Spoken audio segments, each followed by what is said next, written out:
असंख्य कल्याण गुणगण मिलय परमानंद कंद चिन्ह मूर्ति नंद नंदन श्याम सुंदर वृषभानुनंदनी श्री राधा रानी की महती कृपा करुणा से श्री ऋषिकेश महान तीर्थ में परम पावनी भगवती भागीरथी गंगा के तट पर बैठ करके संत गुरुजनों की पावन सन्निधि में हम सबको श्रीमद् भागवत के माध्यम से सत्संग लाभ प्राप्त हो रहा है।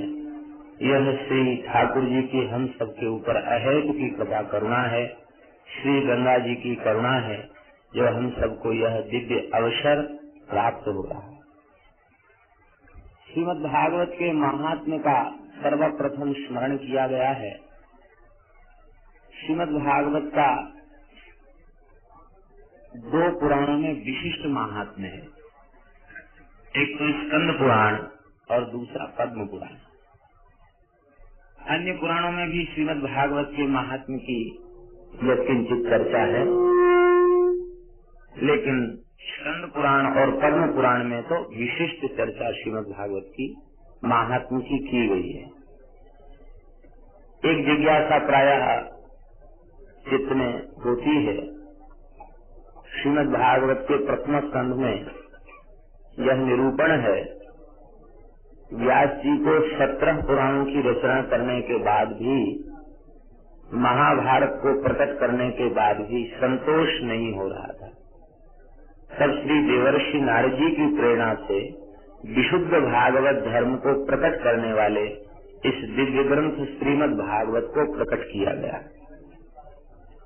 तात्पर्य व्यास जी की अंतिम कृति श्रीमद् भागवत है, तो पूर्ववर्ती पुराणों में इसके महात्म्य की चर्चा कैसे आ गई? पूर्ववर्ती पुराणों में इसका महात्म्य कैसे आ गया? जब पहले ग्रंथ ही नहीं था तो इसके महात्म्य की चर्चा कैसे आ गई? इसका तात्पर्य है कि श्रीमद् भागवत नित्य पुराण है, क्योंकि साक्षात श्री कृष्ण का वाङ्मय स्वरूप है, शब्दमय स्वरूप है। जैसे भगवान सनातन है, ऐसे ही यह भगवत स्वरूप पुराण भी सनातन पुराण है। वेद नित्य सिद्ध अनादि अपौरुषेय है, फिर भी वेद के मंत्रों के अलग अलग ऋषि, संहिताओं के अलग अलग ऋषि प्राप्त होते हैं। तो क्या वे मंत्र, वे संहिताएं उन ऋषियों के द्वारा बनाई गई हैं? नहीं। सर्वप्रथम जो मंत्र, जो संहिता जिस ऋषि के अंतःकरण में, तपःपूत अंतःकरण में प्रकट हुई, वे ऋषि उसके आचार्य कहे गए। ऐसे ही श्रीमद् भागवत नित्य पुराण है, और यह नित्य पुराण श्री व्यास जी के अंतःकरण में अपने समग्र रूप में प्रकट हुआ, इसलिए वे इसके स्मर्ता कहे गए, वे इसके आचार्य कहे गए। वस्तुतः पुराण विद्या सनातनी, और यह नित्य पुराण श्री व्यास जी के अंतःकरण में अपने समग्र रूप में प्रकट हुआ, इसलिए वे इसके स्मर्ता कहे गए, वे इसके आचार्य कहे गए। वस्तुतः पुराण विद्या सनातनी है। व्यास जी के माध्यम से वह प्रकट होता है। जब जब कालक्रम से लुप्त हो जाता है तो व्यास जी के माध्यम से वह प्रकट होता है।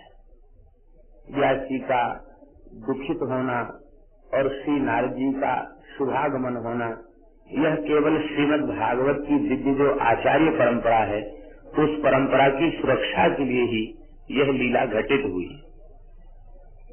पद्म पुराण उक्त महात्म्य की प्रायः अधिक चर्चा होती है, किंतु श्री जी की कृपा से हम सबको अवसर प्राप्त है, इसलिए दोनों महात्म्यों की चर्चा संक्षिप्त रूप में की जाएगी। स्कंद पुराणोक्त महात्म्य एवं पद्म पुराणोक्त महात्म्य। श्री सच्चिदानंद घन स्वरूपिणे कृष्णाय चानंत सुखाभिवर्षिणे ईशोद्भवस्थान निरोधे तवे नमो वयं भक्तिरसाप्तये निशम्। सच्चिदानंद घन स्वरूप अनंत सौंदर्य माधुर्य लावण्य आदि जिनमें से प्रकट हो रहा है, जिसकी अजस्त्र वर्षा हो रही है, ऐसे जो श्री कृष्ण हैं, जो जीव मात्र को अपने नाम रूप गुण लीला से अपनी ओर आकृष्ट कर लेते हैं, ऐसे जो श्री कृष्ण हैं, विश्व की उत्पत्ति पालन और संहार के जो मूल कारण हैं, ऐसे भगवान के चरण कमलों में हम सब निरंतर प्रणाम करते हैं। भक्ति रसाप्तये, भक्ति रस की प्राप्ति के लिए हम लोग, प्रेम रस की प्राप्ति के लिए हम लोग भगवान के चरणों में नमस्कार करते हैं। हम लोगों का बड़ा सौभाग्य है, स्थल विशेष की पवित्रता भी चित्त को प्रभावित किए बिना नहीं रह पाती। परम पवित्र स्थल है ऋषिकेश और श्री गंगा जी का तट है। कथा के लिए श्री गंगा का तट, श्री यमुना का तट ही सर्वोत्तम तट है। ये गंगा जी जल नहीं है, ये साक्षात द्रवीभूत ब्रह्म है। ब्रह्म द्रवेति विख्याते पापम में जान हुई, ये द्रवीभूत ब्रह्म ही है। स्रोतसाम अस्मि जाह्नवी, ये साक्षात भगवान की विभूति है। इस रूप में हम सबके नेत्रों के समक्ष भगवान ही विराजमान है।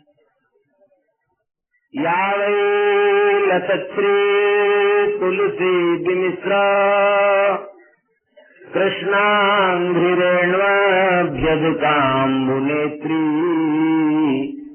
पुनातिलोकानुभयत्र शेषान् कस्तां न सेवेतमरीष्यमाणः। जिन गंगा जी के परम पावन दिव्य जल में श्री कृष्ण के चरण कमल का मकरंद ही प्रवाहित हो रहा है, भगवान के चरणों में चढ़ी हुई तुलसी, मंजरी, चंदन, यह सब दिव्य सुगंध ही जिसमें प्रवाहित हो रही है। जो श्री गंगा ऊपर के लोगों को भी पवित्र करती है, सारी पृथ्वी को पवित्र करती है, ऐसी भगवती गंगा, कौन ऐसा मनुष्यमान प्राणी है जो इसका सेवन न करे। सभी लोग जानते हैं मनुष्यमान शब्द में कानक प्रत्यय है, जो वर्तमान कालिक क्रिया का बोध कराता है। इसका तात्पर्य वर्तमान क्षण में जो मृत्यु की ओर अग्रसर हो रहा है, ऐसा कौन शरीरधारी है जो गंगा जी का सेवन न करे। हम लोग जितने हैं ये सब मरणाभिमुख हैं, मरणशील हैं, म्रियमाण हैं, मनुष्यमाण हैं, मरने वाले हैं।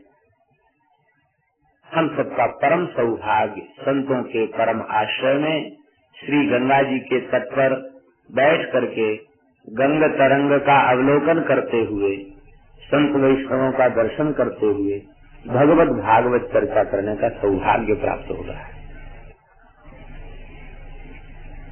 प्रायः ऐसी प्रसिद्धि है कि श्रीमद् भागवत की सबसे पहली कथा सुखदेव जी के मुखारविंद से प्रकट गई और श्री राजर्षि परीक्षित जी ने उसको गंगा तट पर बैठकर श्रवण किया। किंतु स्कंद पुराणोक्त महात्म्य के अनुसार श्रीमद् भागवत की सबसे पहली कथा ब्रजमंडल में हुई, और वो भी श्री गिरिराज जी। ब्रजमंडल कमल है तो गिरिराज जी उसकी कर्णिका है।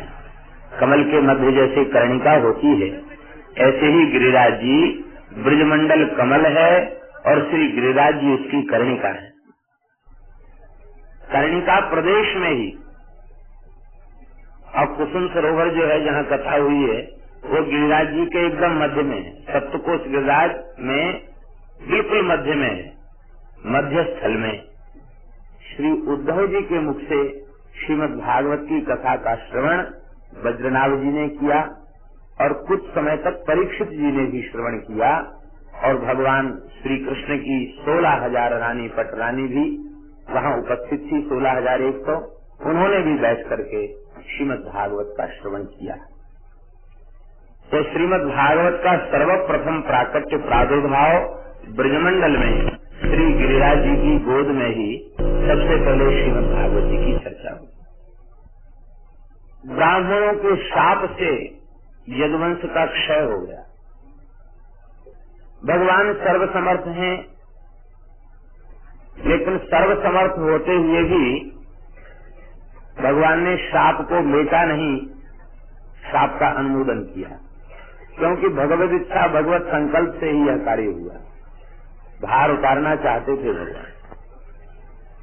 ब्राह्मणों की महिमा को बढ़ाने के लिए उनका अतिशय आदर करते हुए भगवान ने भी उस मूसल के अंतिम भाग को अपने चरण तल में स्वीकार किया। जरा नाम के व्याध ने बाण मारा तो ब्राह्मणों का आदर करने के लिए भगवान ने अपने चरण तल में उसे स्वीकार किया।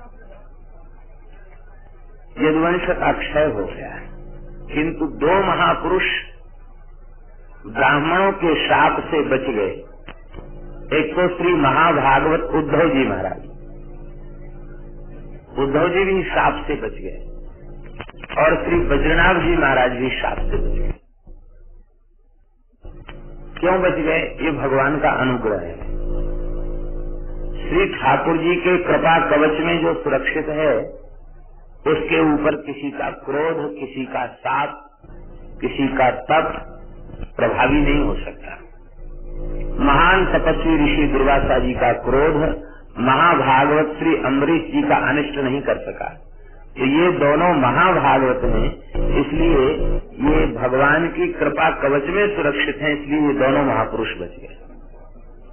श्री उद्धव जी ऐसे महापुरुष हैं, श्री कृष्ण के अंतरंग सखा तो है ही हैं, श्री ठाकुर जी का अनुग्रह तो प्राप्त है ही है। श्री ठाकुर जी ने इनको ब्रजभूमि में भेजा और कई महीनों तक गोपियों का सत्संग उन्होंने प्राप्त किया। उवास कतिचिन मासान, कई महीने तक ब्रज में रहे और श्री जी का दर्शन किया, ब्रज गोपियों का दर्शन किया, उनकी वाणी से श्री कृष्ण की लीला कथा की चर्चा का श्रवण किया और ब्रज के गांव-गांव में विचरण करके वहां की रज को अपनी मस्तक पर धारण किया। तो केवल ठाकुर जी की कृपा प्राप्त नहीं है उद्धव जी, श्री जी की कृपा भी प्राप्त है, समस्त ब्रज गोपियों की कृपा भी श्री उद्धव जी को प्राप्त है। और भागवत में स्पष्ट भी है एकादश में कि उद्धव हमसे अणुमात्र भी कम नहीं है, इसलिए ये इस पृथ्वी पर रहें, इनके रहने पर वैष्णवों को हमारे अभाव की अनुभूति नहीं होगी। इतना भगवान का प्रेम उद्धव जी के प्रति। और श्री बद्रीनाथ जी महाराज, इन्हें श्री कृष्ण की कृपा तो प्राप्त है ही है, ये श्री ठाकुर जी के चरण कमल में चिन्हित जो वज्र चिन्ह है, उस वज्र चिन्ह के ही अवतार हैं श्री बद्रीनाथ जी। और इनकी माता ने कुरुक्षेत्र में ग्रहण के काल में मिलन के पश्चात जब समस्त ब्रजवासी द्वारिका पधारे हैं, तो उस काल में इनकी माता ने श्री जी की, श्री राधा रानी की विशेष रूप में सेवा की। इस सेवा से लाडली जी प्रसन्न हो गई। ये तो करुणामयी हैं, करुणा प्रकट हो गई और कहा, बहू रानी, तुम्हारे गर्भ में इस समय जो बालक है वो ब्रजमंडल का राजा होगा, हमारे विलुप्त लीला क्षेत्रों को यह पुनः प्रकट करेगा, ब्राह्मणों का शाप इस पर प्रभावी नहीं होगा। तो श्री जी की कृपा से गर्भ में ही इनकी सुरक्षा हो गई। उसके बहुत बाद ब्राह्मणों का शाप यदुवंश के क्षय का लगा है, लेकिन श्री जी के अनुग्रह से बद्रीनाथ जी गर्भ में ही सुरक्षित हो गए। ये श्री बद्रीनाथ जी भगवान की लीला संवरण के पश्चात ब्रज में आए और परीक्षित महाराज इनके संबंध में पितृ भी लगते हैं, चाचा लगते हैं और ये भतीजे लगते हैं। तो चाचा जी के सहयोग से वे हस्तिनापुर से ब्रज में आए और ब्रज में उन्होंने देखा कि यहाँ एकदम निर्जन हो चुका है, यहाँ कोई जीव जंतु भी यहाँ नहीं है। तो बहुत आश्चर्य हुआ कि ये सब कहाँ चले गए। भगवान के लीला संवरण के पश्चात ब्रज में चींटी भी जीवित नहीं रही, क्योंकि सबके प्राण श्री कृष्ण में अटके हुए थे। जब तक ठाकुर जी की लीला पृथ्वी पर प्रकट है तब तक ब्रजवासी ब्रजमंडल में थे। अब जब श्री कृष्ण ही उन्होंने अपनी लीला का संवरण कर लिया, अब हम रहकर क्या करेंगे। दर्शन की आशा में प्राण टिके हुए थे। उन समस्त ब्रजवासियों ने जो नित्य लीला के परिकर से ही प्रकट हुए थे, और जब भगवान ने अपनी व्यावहारिक लीला का संवरण कर लिया, नित्य लीला में प्रवेश कर लिया, तो बस ब्रजवासी भी भगवान की नित्य लीला में प्रविष्ट हो गए। यह नित्य लीला का धाम ब्रजमंडल है, जहाँ नित्य निरंतर श्री ठाकुर जी की लीला हो रही है। यही ये सब प्रविष्ट हो गए। तो दोनों को बड़ा आश्चर्य हुआ कि ये सब ब्रज निर्जन कैसे हो गया। चलें यहाँ किसी से पूछें। तो वहाँ यमुना के तट पर एक कुटी में एक महात्मा का दर्शन हुआ। ये महात्मा कौन है? ये महात्मा है श्री महर्षि शांडिल्य। ये श्री नंद बाबा के कुल पुरोहित। श्री वृषभान जी के कुल पुरोहित हैं महर्षि भागुरी, और श्री नंद बाबा के कुल पुरोहित हैं महर्षि शांडिल्य। शांडिल्य महर्षि के चरणों में प्रणाम किया। महर्षि बाहर आए, कुटिया से बाहर आए, और उन्होंने श्री बज्रनाभ जी को, श्री परीक्षित जी को उत्तम आसन दिया, पर एक परम प्रेम पूर्वक उनसे वार्तालाप किया। और ब्रज शब्द का अर्थ, ब्रज का रहस्य, ब्रज में कोई क्यों नहीं है, इन समस्त प्रश्नों का समाधान बहुत उत्तम ढंग से किया। शांडिल्य उवाच श्रोतम् दत्त चित्तौ मे रहस्यम् ब्रज भूमिजम् ब्रजनम् व्याप्तिरित्युक्त्वा व्यापनात् ब्रज उच्यते। ब्रज शब्द की व्युत्पत्ति भी बताई। हे परीक्षित जी और हे बज्रनाभ जी, आप दोनों ब्रजमंडल के महात्म्य का श्रवण करें। ब्रज शब्द का अर्थ है व्याप्ति। ब्रज शब्द का अर्थ है व्याप्ति, और व्यापनात् ब्रज उच्यते। व्याप्त होने से इसको ब्रज कहते हैं। व्याप्त अर्थात विभू, विभू होने से इसे ब्रज कहते हैं। हमारे समस्त संतों ने, वैष्णवाचार्यों ने चार के स्वरूप को नित्य माना है, शाश्वत माना है, सच्चिदानंदमय माना है, और चिन्मय माना है, व्यापक माना है। वे चार कौन कौन हैं?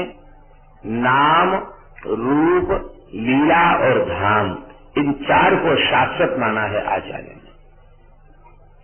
तो धाम भी शाश्वत है। जैसे भगवान सर्वगत, सर्वरूप, सर्वमय है, ऐसे ही भगवान का धाम भी सर्वरूप है और सर्वमय है। हम आप सब जितने बैठे हैं, ये सब ठाकुर जी के धाम हैं। आप कहेंगे कैसे? सबके हृदय में ठाकुर जी बैठे हैं कि नहीं? जहाँ श्री ठाकुर जी विराजमान हो वही तो धाम है। श्री ठाकुर जी की कृपा करुणा से हम लोग तो विचार कर सकते, विवेकशील विचारशील मनुष्य हैं। कीट पतंग पशु पक्षी, इनका शरीर भी भगवान का धाम है, क्योंकि अंतर्यामी रूप से भगवान इनके भीतर भी विराजमान है। और केवल चर के भीतर ही विराजमान नहीं है, अचर के भीतर भी विराजमान है। जिसमें चेतना नहीं दिखाई पड़ रही उसमें भी भगवान विराजमान है। यदि उसमें भगवान विराजमान न होते तो खम्भ से नृसिंह भगवान प्रकट कैसे होते? खम्भा तो अचेतन है, अचेतन से भगवान प्रकट हो गए। तो भगवान का धाम व्याप्त, व्यापनात् ब्रज उच्यते। यह ब्रजमंडल कोई प्राकृत भूमि नहीं है। ये क्या है? गौतमी तंत्र में लिखा है, वनम में देह रूपकम, पंचयोजन विस्तीर्णम वनम में देह रूपकम। भगवान ने कहा है कि मध्य में गिरिराज हैं और गिरिराज जी से 5-5 योजन का विस्तार। इस प्रकार से ब्रज 84 कोष ब्रज उसमें ग्रहण हो जाता है। यह 84 कोष ब्रजमंडल क्या है? कहते मैं देह रूपकम वनम एवं, यह हमारा स्वरूप ही है, हमारा श्री विग्रह ही है। भगवान का श्री अंग ही ब्रज भूमि है, दूसरा कुछ भी नहीं। गुणातीत परब्रह्म जो श्री कृष्ण है वही ब्रज है, अर्थात जो ब्रज है वही श्री कृष्ण है और जो श्री कृष्ण है वही ब्रज है। ब्रज और श्री कृष्ण में भेद नहीं है। गुणातीतम परम ब्रह्म व्यापकम ब्रज उच्यते, सदानंदम परम ज्योति मुक्तानाम पदमव्ययम। ऐसे ब्रज में श्री कृष्ण लीला विलास करते हैं। कैसे श्री कृष्ण? उनका एक विशेषण दिया गया, सदानंदांग विग्रह। हम लोगों का शरीर सप्त धातु का, अस्थि चर्म मांस आदि है। श्री ठाकुर जी का श्रीअंग इन धातुओं का नहीं है। किसका है? आनंदांग विग्रह। ये आनंद के ही विग्रह हैं। इनके रोम रोम से अनंत आनंद की वर्षा हो रही है, अनंत रस की, अनंत लावण्य की, अनंत माधुर्य सौंदर्य की वर्षा इनके रोम रोम से हो रही है। जैसे कोई मिश्री की बनी हुई वस्तु, उसका जिधर से आस्वादन किया जाए उधर से ही मीठी लगेगी, ऐसे ही ये आनंदांग विग्रह हैं। ये सब ओर से सुनिश्चित ही हैं, मीठे ही मीठे हैं। ऐसे भगवान निरंतर ब्रजमंडल में लीलायमान रहते हैं, निरंतर उनकी लीला होती रहती है। इसका तात्पर्य है कि ब्रज श्री कृष्ण है और ब्रज में श्री कृष्ण की निरंतर लीला हो रही है। इसका तात्पर्य है कि ब्रज से श्री कृष्ण भिन्न नहीं है और श्री कृष्ण से ब्रज भिन्न नहीं है। ब्रज में निरंतर श्री कृष्ण की लीला हो रही है। कोई युग, कोई काल, कोई समय उस लीला में बाधक नहीं है। लेकिन उस लीला का अनुभव कैसे होगा? सांडिल्य जी कहते प्रेमात्तैः अनुभूयते। जो प्रेम में पगे हुए हैं, जो प्रेम में सराबोर हैं, जो प्रेम में डूबे हुए हैं, जिन्हें देह की सुध भूली हुई है प्रेम के आस्वादन के कारण, उन महात्माओं को अनुभव उन लीलाओं का होता है। वे श्री कृष्ण, उनकी आत्मा कौन है, उनका प्राण कौन है? श्री शांडिल्य महर्षि कह रहे हैं, आत्मा तुराधिका तस्य तयैव रमणागतौ आत्मा रामतया प्राज्ञैः प्रोच्यते गूढ़वेदिभिः। जो प्राज्ञ हैं, विद्वान मनीषी हैं और गूढ़वेदी हैं। गूढ़वेदी माने स्थूलदर्शी नहीं, सूक्ष्मदर्शी। सूक्ष्माति सूक्ष्म रहस्य को, तत्व को जो भली भांति जानते हैं, ऐसे गूढ़ तत्व के ज्ञाता ऋषि मुनि महात्मा वे इस बात को जानते हैं कि ब्रजमंडल श्री कृष्ण का स्वरूप है, श्री कृष्ण ही परब्रह्म है और उनकी प्राण, उनकी आत्मा साक्षात श्री राधा रानी है। और उन श्री राधा रानी में वे निरंतर रमण करते रहते हैं, इसलिए आत्मा रामतया प्रोक्त है। यही आत्माराम शब्द का अर्थ है। आत्मा माने श्री राधा और राम माने रमण करने वाले। अपनी आत्मा में रमण करने वाले भगवान श्री कृष्ण यही आत्माराम है, श्री राधा रमण है और भगवान ही आप्त काम है। आप्त काम का अर्थ क्या? पूर्ण काम। भगवान की कामना क्या है? कहते काम शब्द का अर्थ है कामना, अभिलाषा। और भगवान की अभिलाषा क्या है? स एकाकी न रमते। एकाकी भगवान रमण नहीं करते। किसके साथ रमण करते हैं? अपने प्राण प्यारे भक्तों के साथ रमण करते हैं। भक्तों के साथ भगवान लीला करते हैं। तो भगवान की कामना, भगवान की अभिलाषा यही है कि मैं निरंतर प्रेमियों के साथ रह करके और वे प्रेमी अपने भाव और प्रेम से मुझे आनंदित करें और मैं अपने नाम रूप लीला माधुरी से अपने प्रेमियों को आह्लादित आनंदित करूं। यही भगवान की अभिलाषा है। और यह अभिलाषा भगवान की कहाँ पूर्ण होती है? कहते यह अभिलाषा भगवान की ब्रज में आने से पूर्ण होती है, क्योंकि ब्रज में विशुद्ध प्रेमी हैं। विशुद्ध प्रेमी कौन है? जिन्हें श्री कृष्ण से कुछ नहीं चाहिए, यही विशुद्ध प्रेमी है। जिन्हें मोक्ष तक की अभिलाषा है, वे विशुद्ध प्रेमी नहीं कहे जा सकते। कुछ भी नहीं चाहिए, केवल यही चाहिए कि बस यह हमारे प्राण जीवन धन सदा सर्वदा प्रसन्न रहें, ये सुखी रहें, इनके मुख कमल पर मुस्कुराहट सदा बनी रहे, यही चाहते हैं ब्रजवासी, और कोई चित्त में उनके कामना नहीं है। ये सब विशुद्ध प्रेमी है। ऐसे विशुद्ध प्रेमी जो ब्रजवासी हैं, यही भगवान के वांछित हैं, और वे वांछित भगवान को नित्य ही प्राप्त हैं। ब्रज में ब्रज नित्य है, और ब्रज में श्री ठाकुर जी नित्य हैं, और श्री ठाकुर जी का लीला विहार नित्य है। तो जब सब कुछ नित्य है, तो भगवान के गोप गोपीगण वे क्या अनित्य हैं? वे भी नित्य हैं। तो वे भगवान को ब्रजमंडल में नित्य ही प्राप्त हैं, नित्य उनके साथ विहार होता है, और भगवान इस विहार को करके आप्त कामत्व को प्राप्त हो जाते हैं। यही उनकी आप्त कामता है। भगवान की दो प्रकार की लीलाएं हैं। शांडिल्य महर्षि बता रहे हैं कि भगवान की दो प्रकार की लीलाएं हैं। कौन कौन सी? कहते एक लीला तो है वास्तविकी, और दूसरी लीला है व्यावहारी की। दो प्रकार की भगवान की लीला। वास्तविक लीला स्वसंवेद्या है। वास्तविक लीला स्वसंवेद्या है, और व्यवहारिक लीला स्वसंवेद्या नहीं है। वह पुराण आदि के द्वारा संवेद्या है। माने भगवान की दो लीलाएं हैं। एक लीला तो निरंतर हो रही है, भगवान का धाम चिन्मय है, निरंतर लीला हो रही है। हमारे श्री धाम वृंदावन के एक महान संत, उन संत ने बताया कि भगवान के समस्त धामों में लीला नित्य हो रही है। भगवान की नित्य लीला हो रही है, लेकिन उस लीला का अनुभव क्यों नहीं होता? कहते उस लीला का अनुभव इसलिए नहीं होता क्योंकि माया का पर्दा पड़ा हुआ है। ये पर्दा हट जाए तो लीला का अनुभव होने लग जाए। तो स्वसंवेद्या जो वास्तविकी लीला है, उस वास्तविकी लीला को अपने परिश्रम से, अपने पुरुषार्थ से, अपने साधन के बल से नहीं जाना जा सकता।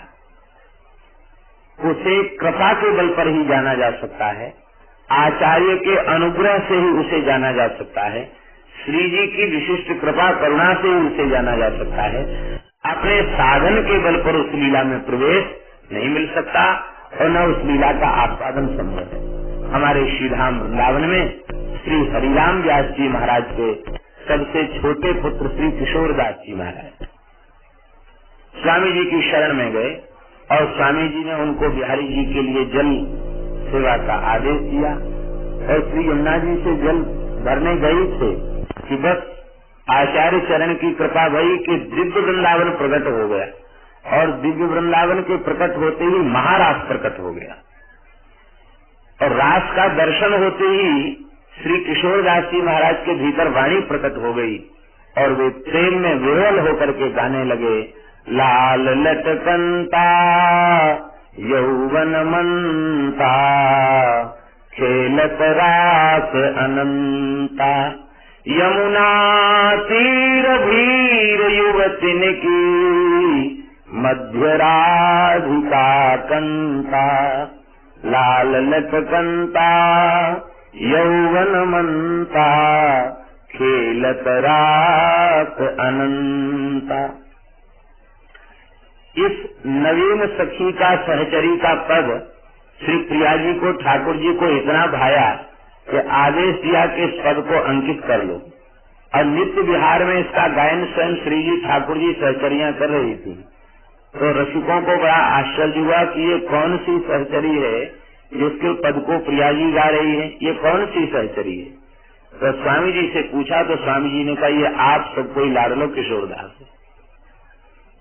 इसका तात्पर्य है कि वह वास्तविकी लीला जिसे नित्य लीला कहा गया, वह स्वसंवेद्या नहीं है। जो इस लीला में प्रवेश पा चुके हैं, उन आचार्यों का अनुग्रह हो जाए, श्री जी की कृपा करुणा हो जाए, तो उस नित्य लीला का आस्वादन हो जाता है। और उस नित्य लीला का प्रवेश द्वार क्या है? बोले व्यवहारिक लीला। जिन लीलाओं का पुराणों में वर्णन है, ये भगवान की लीला के प्रवेश का द्वार है।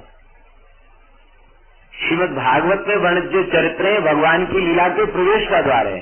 इनके श्रवण किए बिना चित्त में वह तन्मयता प्राप्त नहीं हो सकती जो तन्मयता भगवान की नित्य लीला के आस्वादन के लिए परमावश्यक है। जब शरीर और संसार की सुख बुद्ध भूल जाएगी, प्रेम में हमारा चित्त सर्वथा डूब जाएगा, उसमें भगवान की उस स्वसंवेद्या नित्य लीला का स्वतः स्मरण हो जाएगा, उसका अनुभव प्रकट होने लग जाएगा।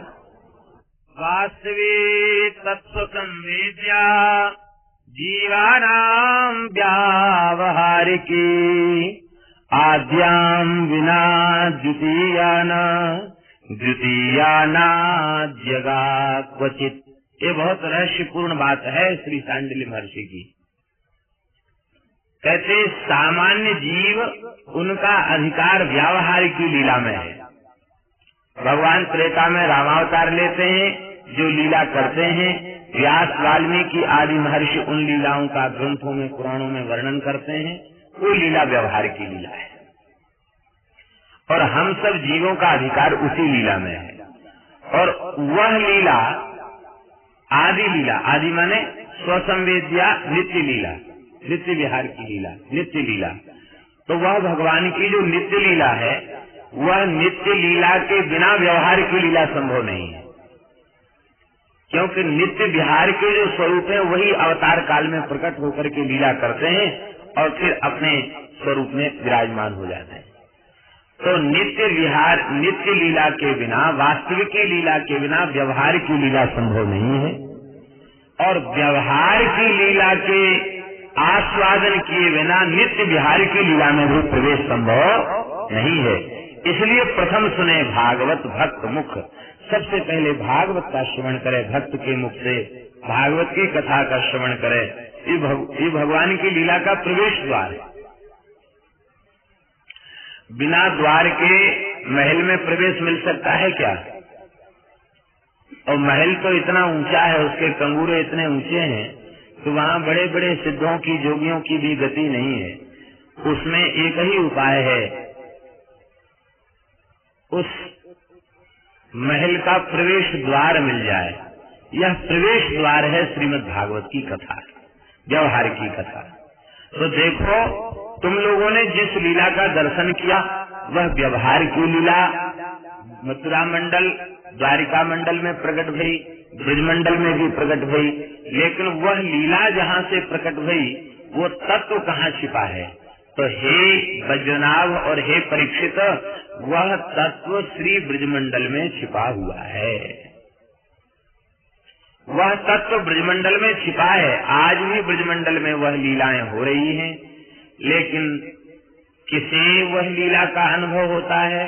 कहते जिनके हृदय सर्वथा प्रेम से परिपूर्ण है, उन प्रेमियों को इन लीलाओं का अनुभव होता है। अब तो यह सुनकर के वज्रनाभ जी को बहुत आनंद हुआ, परीक्षित जी को भी बहुत आनंद हुआ, और श्री शांडिल्य महर्षि के सहयोग से आपने संपूर्ण ब्रजमंडल की यात्रा की।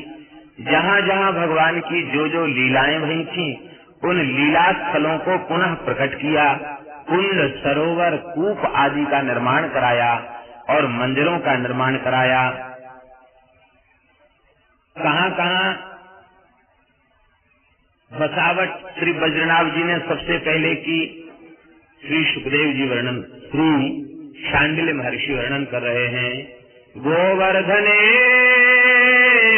दीर्घपुरे मथुरायां महावने नंदिग्रामे बृहत्सानौ कार्या राज्य स्थिति स्वया।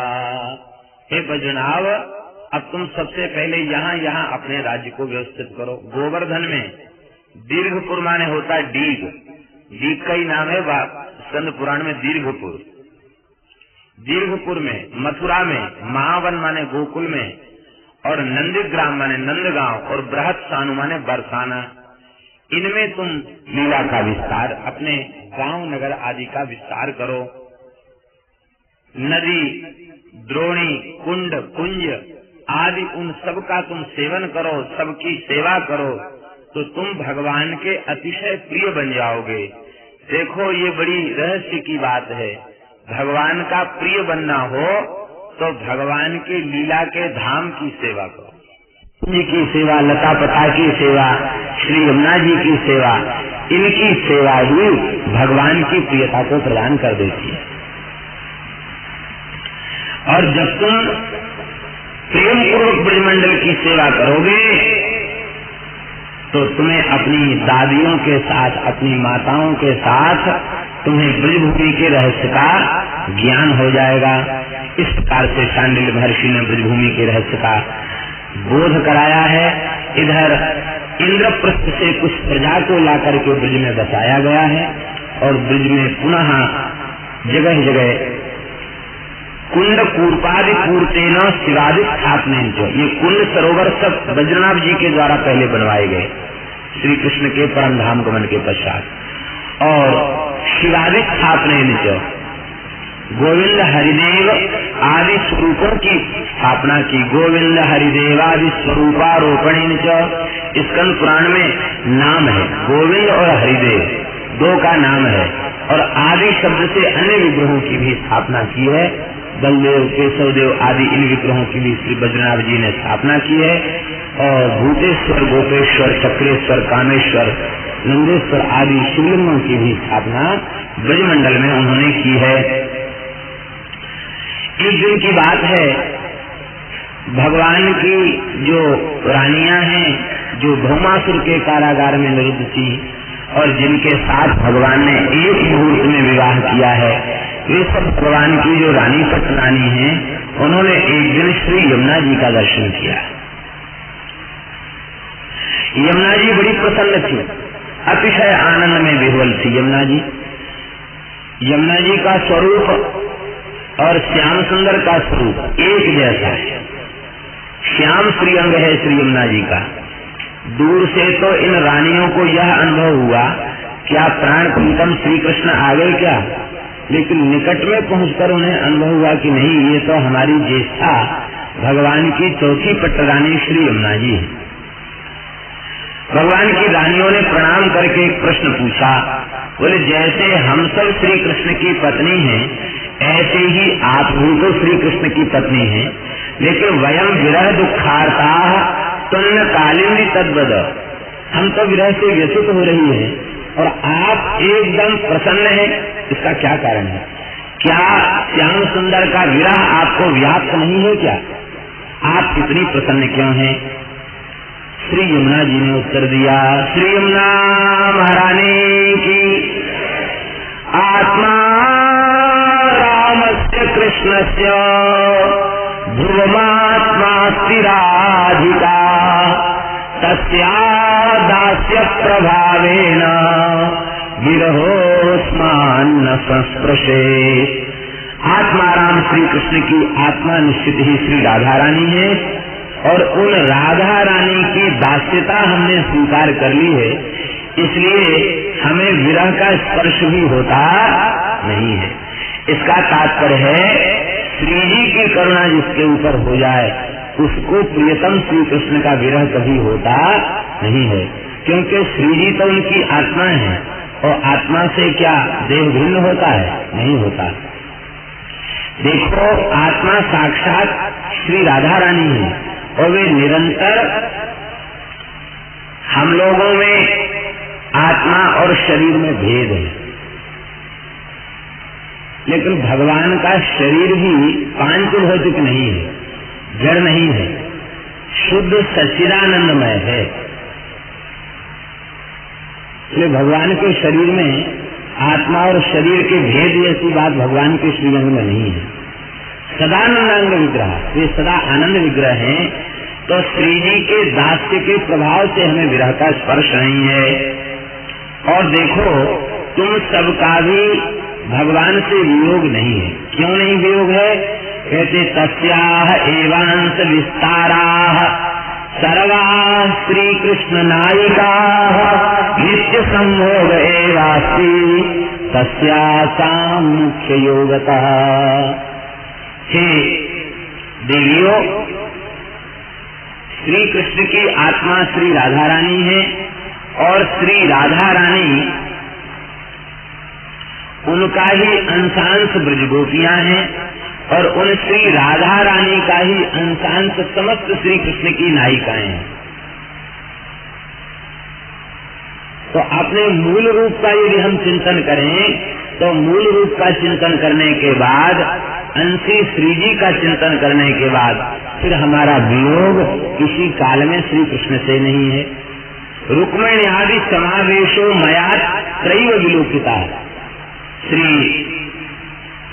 यमुना जी कह रही है रुक्मिणी आदि का भी समावेश श्री जी के श्रीअंग में ही हमने ब्रजमंडल में अत्रैव मैंने अस्मिन ब्रजे एवं विलोकिता। यहाँ नित्य विहार की लीला में रुक्मिणी आदि समस्त पटरानियों का भी श्री जी में ही समावेश दिखाई पड़ता, अर्थात अनंत रूप से श्री जी ही प्रकट होकर के वे लीला कर रही हैं। अध्यात्म रामायण में तो नारद जी ने एक और विलक्षण बात कही है। नारद जी महाराज कहते हैं स्तुति करते हुए राम जी की कि पुल्लिंग वाचक जितने शब्द हैं वे सब हे रघुनाथ जी आपके वाचक हैं। स्त्रीलिंग संज्ञक जितने शब्द हैं वे सब श्री जानकी जी के वाचक हैं। ऐसे आप युगल को हमारा नमस्कार। नारद जी ने तो मूल रूप में तुम सब उनसे भिन्न नहीं हो। हरिशरण एक विशेष बात कही, यदि ऐसी बात है श्री कृष्ण से श्री राधा का वियोग नहीं और श्री राधा रानी से हमारा वियोग नहीं, इसलिए हमारा श्री कृष्ण से भी वियोग नहीं है। यदि यही सत्य सिद्धांत है तो श्री ठाकुर जी को लेने के लिए अक्रूर जी पधारे और अक्रूर जी जब लेके गए तो श्री जी ने बहुत विलाप किया और ब्रज गोपियों ने विलाप किया और ब्रज के संतों ने भी ब्रज की दशा का बड़ा विलक्षण वर्णन किया है। ब्रज के विरोही लोग बेचारे बिन गोपाल ठगे से ठाणे अति दुर्बल तन सारे, बहुत मार्मिक वर्णन किया है। तो वह विरह क्या था? जब नित्य संयोग ही है, वियोग है ही नहीं, तो विरह क्यों हुआ? क्या श्री यमुना जी उत्तर दे रही हैं, भगवान का विरह नहीं है, ये तो हम लोगों के अनुभव में आ रहा था कि वह विरह की लीला थी। विरहाभास एवासीत उद्धवेन समाहितः। वो विरह नहीं था, विरहाभास था, विरह नहीं था। क्योंकि श्री कृष्ण ब्रज के बाहर जाते नहीं, वहाँ नित्य लीला होती है, तो विरह कहाँ से आया? विरह नहीं था। तब क्या था? कहते विरह का आभास था। आप लोग कहेंगे विरहाभास भी क्यों था? विरह नहीं था, विरहाभास था, तो विरहाभास भी क्यों था? विरहाभास इसलिए था कि वह विरहाभास न होता तो भगवान के दिव्य प्रेम का प्राकट्य कैसे होता? गोपियों के दिव्य प्रेम का प्रादुर्भाव कैसे होता? वह प्रेम सब संतों के, प्रेमियों के, वैष्णवों के, रसिकों के आस्वादन का विषय कैसे बनता है? वंदे नंद ब्रज स्त्रीणाम पाद रेणुमभीक्षसः यासाम हरिकथोद्गीतम पुनाति भुवनत्रयम्। यदि वो विरहाभास वाली लीला न होती तो त्रिभुवन को पवित्र करने वाले गोपियों के पवित्र प्रेम से सने हुए उद्गार कैसे प्रकट होते, भगवान की लीला कैसे प्रकट होती, और उत्सव को कैसे सुन करके हम कैसे उसका आस्वादन करते। श्री भरत जी की कोटि के जो प्रेमी हैं उनसे क्या श्री रघुनाथ जी का वियोग है? लेकिन नहीं, यदि वह लीला प्रकट न होती तो प्रेम का स्वरूप क्या है इसको कौन जानता? प्रेम का स्वरूप का परिचय ही नहीं मिल सकता था। तो गोपियों का जो विरहाभास है श्री जी का जो विरहाभास है वह दिव्य चिन्मय प्रेम के प्रादुर्भाव के लिए यह लीला भई है। वस्तुतः भगवान की यह नित्य लीला ब्रजमंडल में होती रहती है। अब तो भगवान की जो पत्नियां हैं वे अतिशय प्रसन्न हो गईं और उन्होंने कहा कि उद्धव जी ने समाधान किया था और देखो अब आप कृपा करके ऐसी कृपा करुणा करें कि हम भी उद्धव जी की वाणी से श्री कृष्ण का चरित्र सुनकर उनके स्वरूप को जान जाएं, श्री जी के स्वरूप को जान जाएं, ब्रजमंडल की वास्तविक महिमा को जान जाएं और हमें भी ऐसी कृपा प्रदान कराइए कि हमारा भी वियोग कभी श्याम सुंदर से न हो, अपने पति से हमारा कभी वियोग न हो। उद्धव जी कृपा करके सुनावे तब संभव है। भागवत का श्रवण करो तो तुम सबका भगवान की नित्य लीला में प्रवेश हो जाएगा और जब नित्य लीला में प्रवेश हो जाएगा तो फिर कभी विरह होगा नहीं, फिर कभी वियोग होगा नहीं। अब उद्धव जी को भगवान ने भागवत का ज्ञान दिया। उद्धव जी तो चले गए हैं बद्री नारायण में। हम लोग ठीक बद्री नारायण भगवान के सन्मुख विराजमान हैं। यह उत्तर दिशा है और इसी दिशा में श्री बद्री नारायण भगवान विराजमान हैं और उसी दिशा से श्री गंगा जी इधर आ रही हैं। भगवान के दास तो भगवान के सन्मुख विराजमान है। आप सब लोग भगवान बद्री नारायण की अंक में विराजमान हैं। यही भाव है इस तट पर यहाँ बैठने का। हरि शरण। उद्धव जी का कैसे आवाहन हो? यमुना जी ने कहा कि भगवान जैसे नित्य हैं ऐसे ही भगवत प्राप्त भक्त भी नित्य ही होते हैं। भगवान ने तो स्पष्ट कहा न मे भक्त प्रणश्यति, भक्त भी नित्य होता है। भगवान व्याप्त है, भक्त भी व्याप्त है। वे ब्रज के बाहर नहीं उद्धव जी, यही उनको पुकारो वे प्रकट हो जाएंगे। वैष्णव का प्राण भगवान नाम है। नाम जहाँ प्रकट होगा वहाँ वैष्णव आह्लाद पूर्वक वहाँ दौड़े भय चले जाएंगे। ये नाम की महिमा, नाम का आकर्षण। तो सब लोग गिरिराज जी की सन्निधि में चलकर भगवान नाम संकीर्तन करें, श्री उद्धव जी पधारेंगे। यमुना जी ने कहा हमें विश्वास है उद्धव जी प्रकट होकर दर्शन देंगे। अब तो 16,100 रानियां, बद्रीनाथ जी, परीक्षित जी महाराज, समस्त ब्रजवासी गिरिराज जी के निकट पहुँचे। कहाँ? गोवर्धन गिरि निकटे सखी स्थले तद्रज काम तत्रत्यांकुरवल्ली रूपेणास्ते स उद्धवो नूनम। आर्याचंद है। गोवर्धन गिरि निकटे, श्री गिरिराज जी के निकट सखी स्थल, जिसको कुसुमा सखी के नाम से कुसुम सरोवर है और सखी वन है। ये कुसुमा सखी कौन है? श्री जी का ही नाम यहाँ कुसुमा है, अन्य कोई कुसुमा नाम की सखी नहीं है। श्री जी का ही नाम यहाँ कुसुमा है। इस कुसुमवन विहारिणी श्री राधा रानी ही कुसुमा है और श्याम सुंदर अपने पीताम्बर में पुष्पों का चयन करके श्री जी का श्रृंगार करते हैं इस वन में, इसलिए इस वन का नाम सखी वन है। कुसुमा वन, सखी वन, सखी स्थल कहा गया। यहाँ आज भी लता पता के रूप में श्री उद्धव जी विराजमान हैं, क्योंकि उद्धव जी ने ब्रजवास लता के रूप में ब्रजवास करने की कामना उद्धव जी ने की है। अब तो समस्त ब्रजवासी पहुँचे हैं।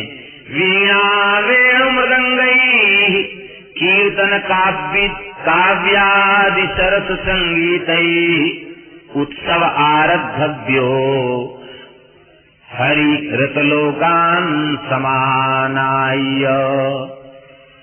अब तो उत्सव के लिए सब लोग वहाँ पहुँचे और वेणु मृदंग आदि वाद्य बजा करके भगवान नाम संकीर्तन करने लग गए।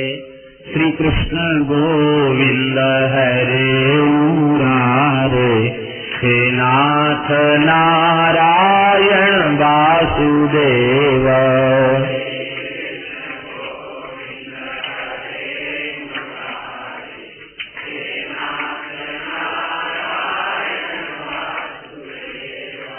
श्री कृष्ण गोविंद हरे मुरारे, हे नाथ नारायण वासुदेव।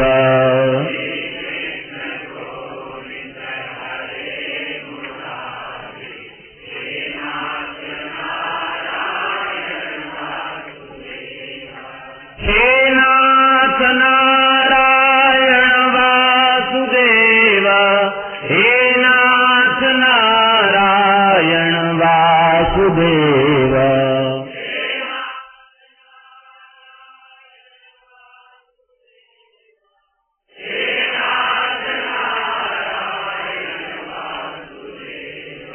हे नाथ नारायण वासुदेव, हे नाथ नारायण वासुदेव।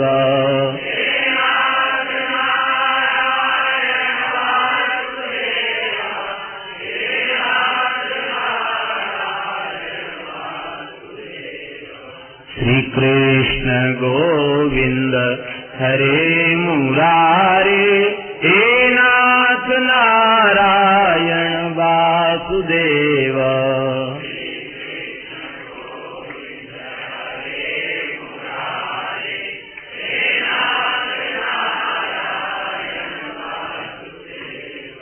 इतना अद्भुत कीर्तन हुआ, सबके हृदय प्रेम में सराबोर थे, सबके हृदय में आर्त भाव प्रकट हो गया। भगवान सद्या प्रकट होकर के हमारे ऊपर कृपा करुणा करें। उस संकीर्तन में आर्त भाव करुण रस यही प्रधान है, पुकार ही कीर्तन में प्रधान है। उच्चैर भाषा कीर्तनम, उच्च स्वर से प्रेम में डूब करके भगवान को पुकारना, इसी का नाम है संकीर्तन। सब प्रेमियों ने कीर्तन किया, वह ऐसा दिव्य प्रेम और करुणा प्रकट भई कि श्री गिरिराज जी की शिलाएं पिघलकर बहने लग गई। दिव्य जलधारा के मध्य से, लता पता के मध्य से उद्धव जी प्रकट हो गए। उस तीर्थ का नाम है श्री उद्धव कुंड। उद्धव जी का प्रादुर्भाव हुआ। कैसे श्री उद्धव जी प्रकट भय हैं? गुंजा मालाधर गायन वल्लवी वल्लभम सदा गमन तोरे जे व्रतम संकीर्तनोत्सव। गुंजा मालाधारी, पीताम्बर धारी, आजान लंबित भुजा वाले, कमलदल के समान विशाल नेत्रों वाले श्री उद्धव जी भगवान नाम संकीर्तन करते हुए उद्धव जी प्रकट हो गए। उनके प्रकट होते ही संकीर्तन की शोभा अतिशय बढ़ गई। श्री उद्धव जी का सबने पूजन किया। उद्धव जी ने परीक्षित जी को उस समय हृदय से लगाया और हृदय से लगा करके कहा कि राजन, तुम धन्य हो जो श्री कृष्ण संकीर्तन महोत्सव में इतने प्रेम में विह्वल होकर कीर्तन कर रहे हो, तुम धन्य हो। हृदय से उनको लगाया है। और श्रीमद् भागवत की मासिक कथा सुनाई है कि उद्धव जी ने 1 महीने में कथा सुनाई है, मासिक पारायण सुनाया है। और उस मासिक पारायण को सुनकर के सबके हृदय में अतिशय आनंद हुआ है। श्रीमद् भागवत के महात्म्य का वर्णन करते हुए श्री उद्धव जी महाराज ने कहा, श्रीमद् भागवतम शास्त्रम यत्र भागवतैर्यदा कीर्त्यते श्रूयते चापि श्री कृष्ण तत्र निश्चितम। भागवतों के द्वारा जहाँ भागवत की चर्चा होती है, श्री कृष्ण की कथा लीला की चर्चा होती है, निश्चित ही श्री कृष्ण वहाँ साक्षात विराजते हैं। उद्धव जी कहते इसमें किसी प्रकार का कोई संदेह नहीं। भागवत की कथा जहाँ होती है वहाँ साक्षात श्री कृष्ण विराजमान होते हैं। श्री भागवत का एक श्लोक, आधा श्लोक, कहाँ तक कहें चौथाई श्लोक का केवल एक चरण, वह भी जहाँ पूजित होता है, उसका भी जहाँ लोग उच्चारण करते हैं, वहाँ भगवान अपनी समस्त प्रियतमाओं के साथ सदा सर्वदा अखंड रूप से विराजते हैं। श्री जी के साथ समस्त ब्रजगोपियों के साथ भगवान वहाँ विराजते हैं। भारतवर्ष में जन्म लेने के बाद उद्धव जी कह रहे हैं, भारत में जन्म लेने के बाद जिन लोगों ने भगवान की पवित्र कथा का श्रवण नहीं किया, श्रीमद् भागवत की पवित्र कथा का श्रवण नहीं किया, निश्चित ही वे आत्महत्यारे हैं। उनसे बड़ा पापिष्ठ और कोई दूसरा नहीं है, जिन्होंने भारतवर्ष जैसे पवित्र देश में जन्म लेने के बाद कथा से जो वंचित रह गए। इस दृष्टि से हम लोग स्वर्गादि लोकों की अपेक्षा बहुत भाग्यशाली हैं। स्वर्गादि लोकों में ये कथाएं नहीं होती हैं, और देवता कहते हैं, ये बात हम नहीं कह रहे, ये बात देवता कहते हैं, न यत्र वैकुंठ कथा सुधापगा, जहाँ भगवान की कथा रूपी गंगा प्रवाहित नहीं हो रही है और भगवान के चरणाश्रित भागवत जहाँ निवास नहीं करते, न यत्र यज्ञेश मखा महोत्सवा, जहाँ भगवान के दिव्य महोत्सव नहीं होते, श्री रामनवमी, जन्माष्टमी, राधाष्टमी, होली आदि दिव्य भगवान के उत्सव जहाँ नहीं होते, कहते सुरेश लोको पिन वै सेव्यताम, भले ही वह स्वर्गलोक क्यों न हो, वह कम से कम वैष्णवों के लिए तो सेवन के योग्य नहीं। जिनका भोगों में आकर्षण है वे तो संसार के भोगों को ही अपने जीवन की सर्वोच्च उपलब्धि माने बैठे हैं, और संसार के भोगों का भी वे त्याग करते हैं। किस लिए? सदा सर्वदा के लिए नहीं, यहाँ के भोगों का त्याग करके तत्कृत चांद्रायण आदि व्रतों का अनुष्ठान करते हैं और उत्तम स्वर्ग आदि के लोगों के भोगों की प्राप्ति के लिए।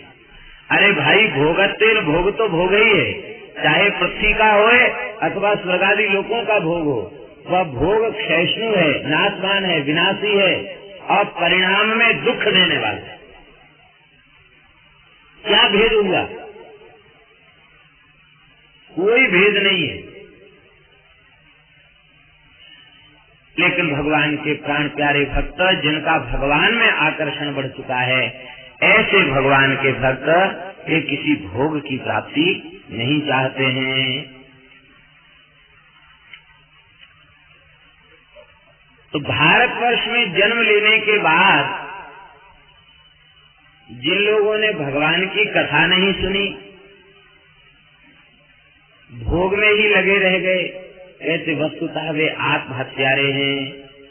और जिसने श्रीमद् भागवत का सेवन किया, कहते पितुर्मातुश्च भार्यायाः कुलपंक्ति सुतारिता, पिता, माता और पत्नी तीनों की कुल की पंक्तियां, पंक्ति का तात्पर्य कम से कम 7 पीढ़ी, 7 पीढ़ी पिता की, 7 पीढ़ी माता की और 7 पीढ़ी पत्नी की, और स्वयं अपना, जिसने भगवान की कथा का सेवन कर